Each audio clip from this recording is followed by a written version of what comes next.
Hey guys, welcome back to my channel. So এইটো মোৰ second mini blog হয়।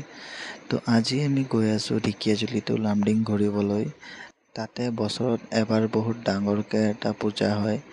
তো সেইটো আমি চাব গৈ আছো। তো একচুৱেলি আমাৰ যোৱাৰ প্লেন নাছিলে, যাম নাযাম কৰি ছাডেনলি এটা প্লেন হৈ গ'ল। চ' প্লেন হোৱাৰ পিছত মই আৰু মোৰ কাজিন ফাইনেলি ওলাই গ'লোঁ মা শীতলামাৰ পূজা চাবলৈ। তো যাওঁতে ৰাস্তাত আমি ৰাইডৰ মজা ল'লোঁ, বহুত এনজয় কৰিলোঁ আমি দুটাই। তাৰপিছত যাওঁতে ৰাস্তাত ৰখি কিবা এটা খালোঁ, খোৱাৰ পিছত আমি আকৌ ওলাই গ'লোঁ। তো ফাইনেলি আমি লামডিং পাই গ'লোঁ। পোৱাৰ পিছত তাতে আমাৰ মাহী ঘৰ আছে, মাহী ঘৰত গ'লোঁ। গৈ কিনে ফ্ৰেছ হ'লোঁ, ফ্ৰেছ হৈ কিনে ৰাতি পূজা চাব ওলাই গ'লোঁ।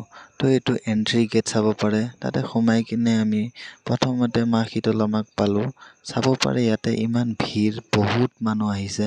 আপোনালোকে কেতিয়াবা লামডিঙলৈ আহিলে মাৰ দৰ্শন ল'ব নিশ্চয় আহিব গাইজ।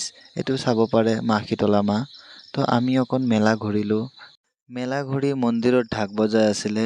মই আৰু মোৰ কাজিনছবোৰ তাতে অকণ নাচিলোঁ, নাচি কিনে আকৌ মাহী ঘৰত গুচি গ'লোঁ।